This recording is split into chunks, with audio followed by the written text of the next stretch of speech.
folks, and welcome to the Daily Coin. My name is Rory, and today is Thursday, May the 19th, 2016, and I am very honored and have the great pleasure of welcoming back to the show for another update, Mr. Louis Cammarosano from smallgold.com. Louis, how you doing today? Rory, I'm doing grand. Well, I'm certainly glad you're here. We had said that we were going to follow up this week with the top mining countries and the top silver mining producers, and that's exactly what we're going to do. I think we've got some other stuff that we're going to cover as well. So, It's interesting. The email that we exchanged on junk silver, there is an issue with each year, especially during when the price goes up, they melt that stuff, which means we don't know how much is left. And that adds a kind of uncertain numismatic premium to junk silver. And the PCGS people, they try to do an estimate of how many Morgan dollars are left, how many pieces. Well, they know that in 1918, because of the Pittman Act, they melted about 350,000 of the thing, $280,000. So they know those are gone, but they don't know which years they were taken from. right. And then in the melt years, when the price hit $50 in the late 70s, early 1980, and of course 2011, a lot of the junk silver was melted down. And again, you don't know what was melted. You don't know how many dimes are melted, whether they were predominantly the 1940s dimes. You don't know whether they were melting key dates, or they were just dumped in the hopper, into the crucible. Yeah. Dumped so in that's and why fired up. And that's why I'm suggesting that junk silver, as because they don't make any more of it, as we go forward, may not be the same barometer as it used to be, because there's just less of it. So it's not going to come to market in the same amounts because there's not as much of it to come to market, because we don't know how much, but a good amount of it has been melted. Yes, and which I do understand hold on to them. Hold on to those coins. Yes, but my point is that, or the point that I was trying to make is that as 90% silver coin comes back into the market and it leaves the market, that gives you an idea of that silver is moving, and it's an indication of Absolutely. whether the market is tight or whether there's plenty of product available. Because Right. as the 90% silver comes back into the market and people are selling it back in, then they're quite naturally taking their rounds, their bars, their numismatics, or whatever they've got, because it's either hit a price point that is favorable to them, or B, they're broke, and that's it, or both, or both. I mean, all and of the above. and to be perfectly honest, I mean, I think I've told you this before. I meet with 3, 4 coin dealers every month, and they're all local coin dealers, and I ask them the same thing: are people selling back into you? And for the last probably year, the answer's been no. And one of them 2 months ago he was like, dude, I haven't seen anything except for what I have right now. And he said, this guy came to me and he had this whole set and he was dead broke. And this was all that he had. And the guy, I mean, he had been collecting for a while because he had some really nice bars in particular. He had one bar that I've never, ever seen before, and it was a 3-ounce Monarch loaf. And I've never seen the port silver Monarchs. Yep. And it was beautiful. Needless to say, I snapped that up right away. And I mean, there was some Johnson and Matthey bars which aren't being made anymore. That's right. And so anytime I see stuff like that, that's what I'm on the lookout for. It's that kind of stuff. I mean, I got plenty of Eagles. Eagles are like treasury bonds. They're the most liquid, most recognizable. They're not necessarily the best value, though. Right. But as far as what I'm looking for to add to my stack, I mean, I want something that's beautiful, that's kind of different, that has the potential to have some kind of premium Hmm. during my lifetime. So, Well, you know which ones are good for that are when the Canadian Mint does the special issues like the Wildlife Series or the yep, Birds of Prey. yep, Those they make them in relatively limited mintages. They're still hmm silver maple leafs, but they have a kind of special mark on them or a special design, so they tend to get a premium. You know what else is the America the Beautiful coins, Roy? They yes, make those in the 20 to 50,000 mintages until recently. This year, the Shawnee National Forest they minted over 100,000, and the second one, the Cumberland Gap, they minted about 64,000. But normally, those things, even though those are very low numbers too, very low but numbers. but normally, like in 2015, the whole series they didn't make one over 50,000, and some of the Wow, ones in I think 2012, they had mintages of 20, 30,000, which is that's basically nothing. yes, that's very low. Well, I mean, in the kookaburras The koalas in and the Australia. koalas, and there's that other one also. The the kooks and the koalas that come out of the Perth Min. I mean, they Mhm. were they were held at 300,000 forever, and And the then they and Chinese panda too. The and Chinese the silver panda has been capped at 8 million. well now they've raised the on the kookaburras they've raised that to 1 million. So now they're producing 1 million of those a year. Even so, it's a good. And the silver libertad, the Mexican one, rarely does 1 million. Yeah, Some years are. yeah, we talked about that during the last show. I mean, that was which was very surprising because Mexico's number one silver producing country in the world.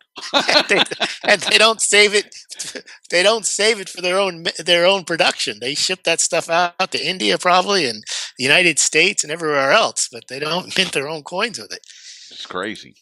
And speaking of Mexico being the number one silver producing country in the world, All what right. else is who else would fall into the top 25 or the top 20? I know you did this, you did an article last week on this, Lewis, and we talked about it very briefly in our last show. And who is, I know Peru's in there, and I know that these guys are producing silver hand over fist. So give us some numbers. All right. So here's what's interesting. When I did my research, I do this assiduously. That's the word of the day for today, assiduously. Assiduously. And what I found was Mexico, which is common knowledge, is the number one silver mining producing country in the world.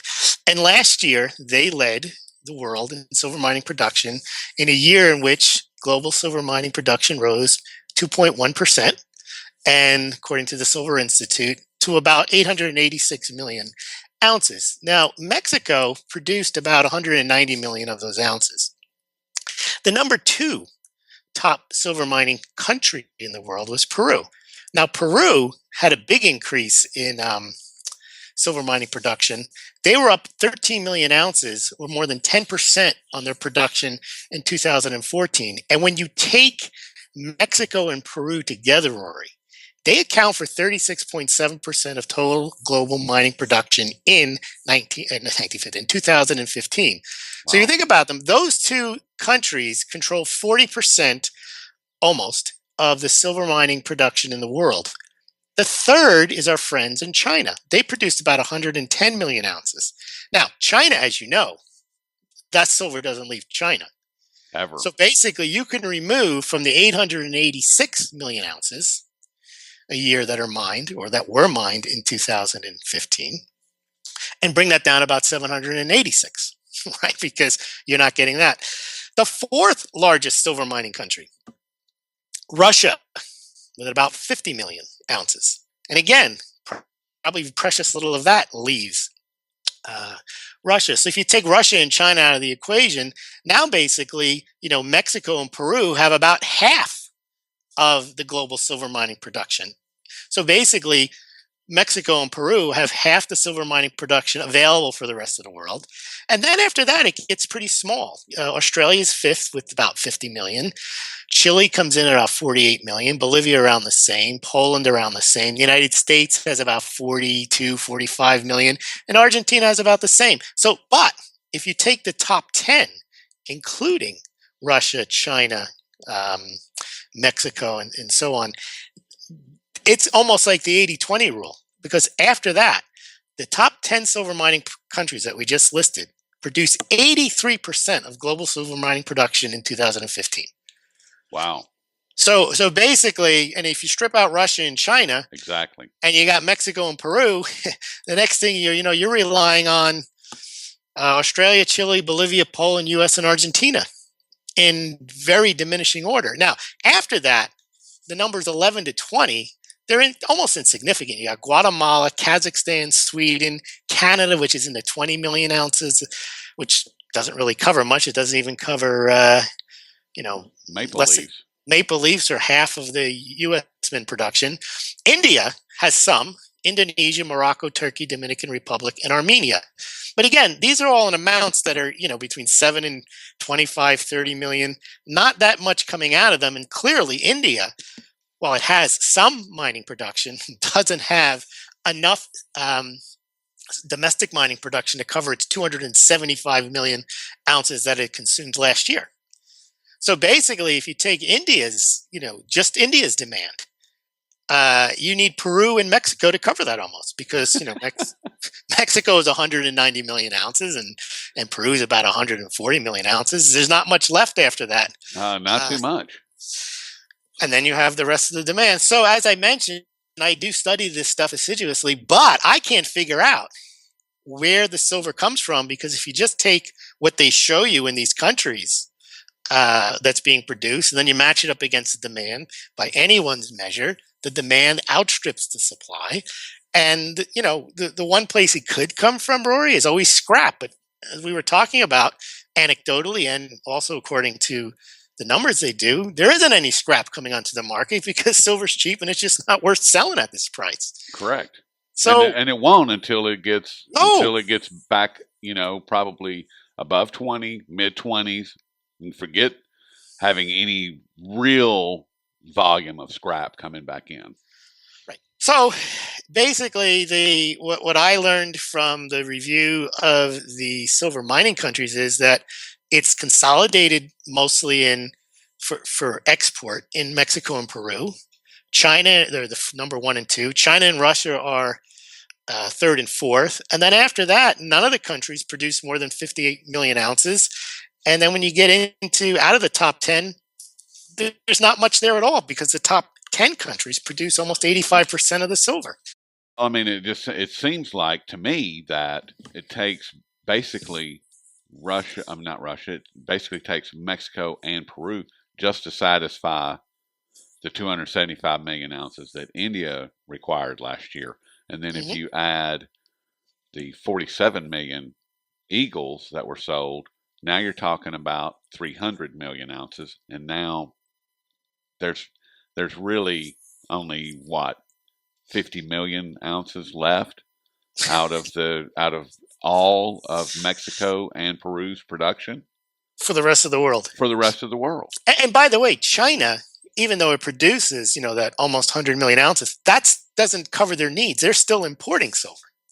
Not only are they importing silver, they're importing doré, which has silver in it. Well, that's all that. I mean, they're trying to bring on 100 gigawatts of solar power by 2020. That requires tons of silver, literally tons of silver. India the same. It comes back to my favorite question of all time.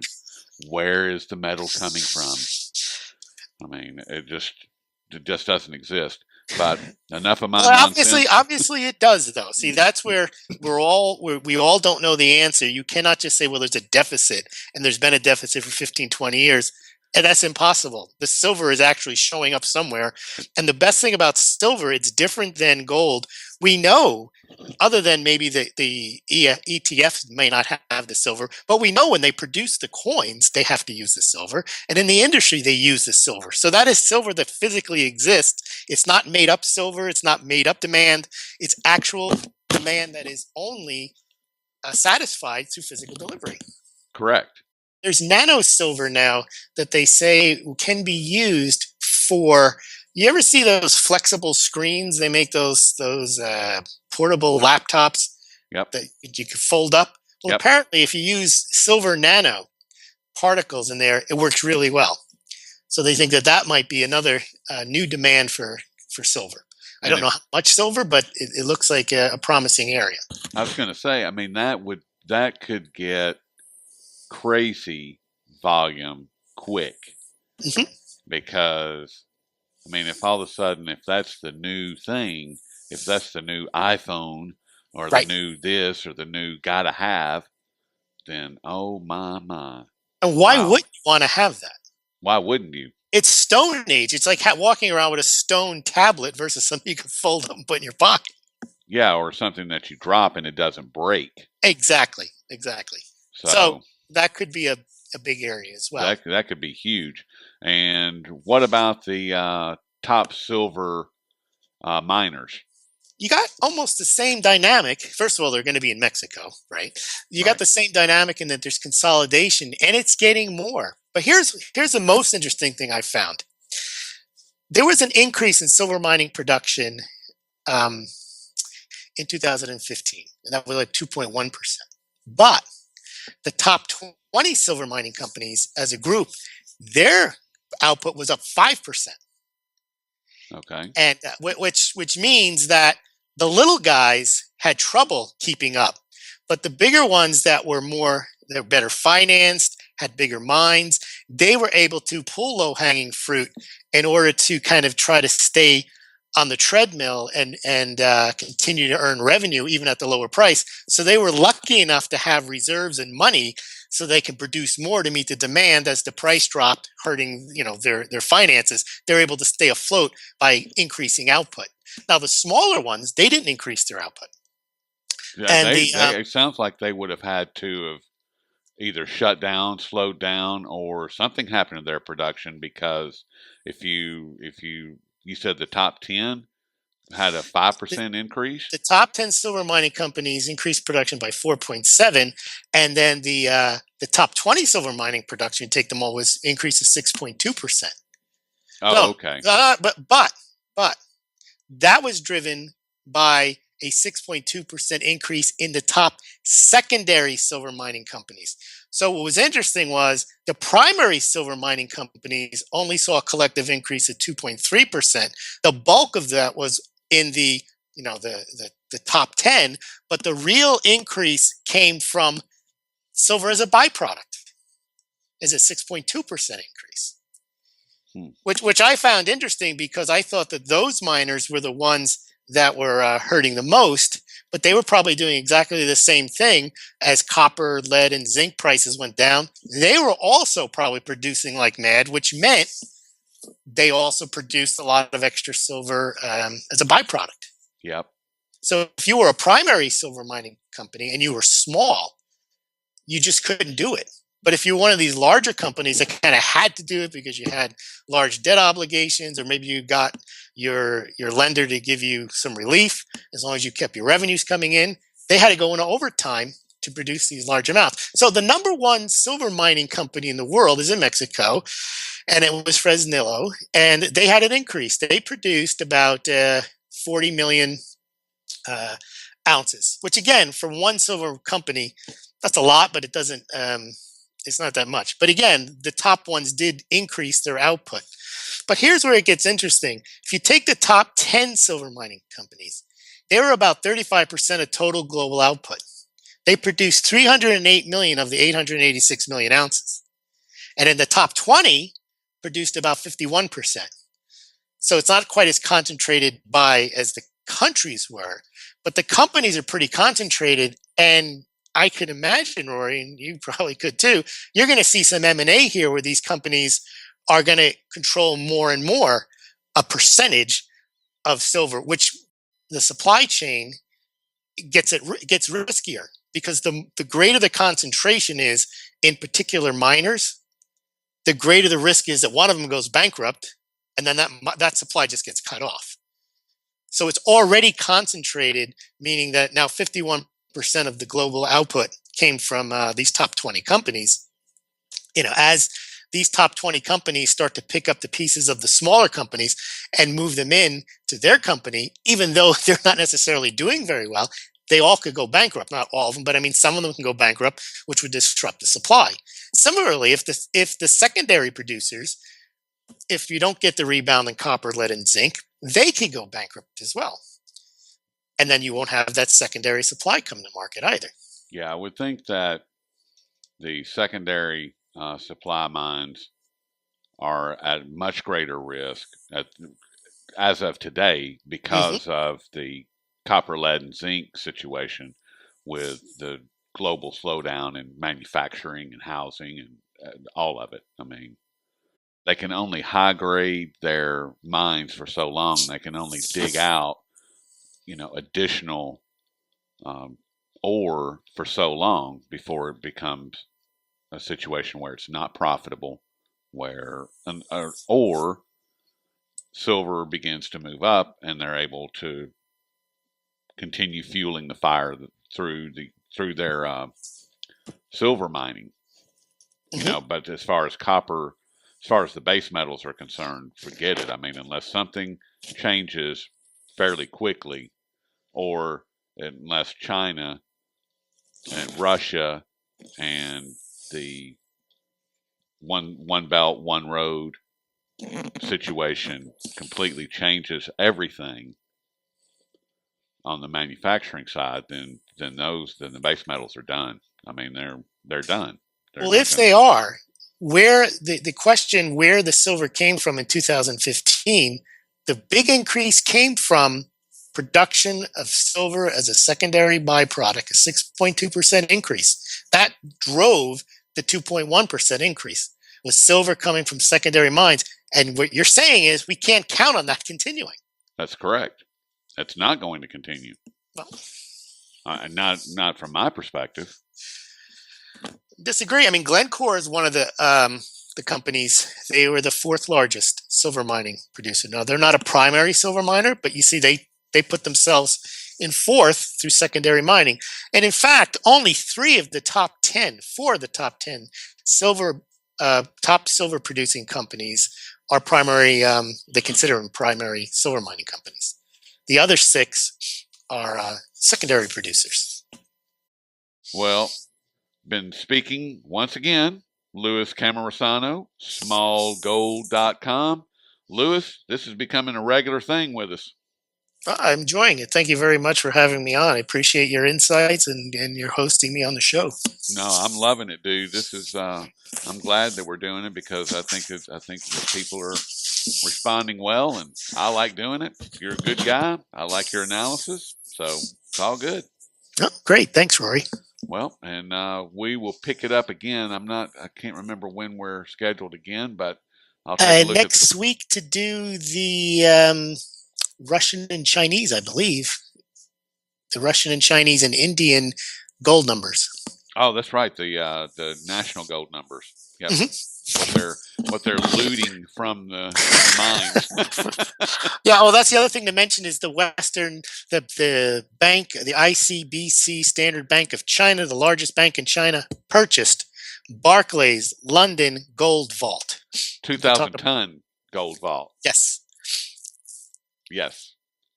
So they're buying, and they already own the world's largest gold vault. That's Hmm. under J.P. Morgan or the Federal Reserve there in New York, and they're By owning also by owning the building, is that it?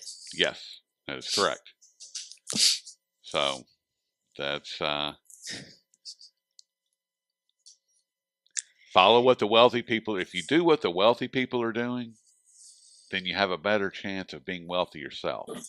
And right Exactly. now, the Chinese are the ones that have all the wealth, And this is what, and then what are they doing? They're buying gold vaults.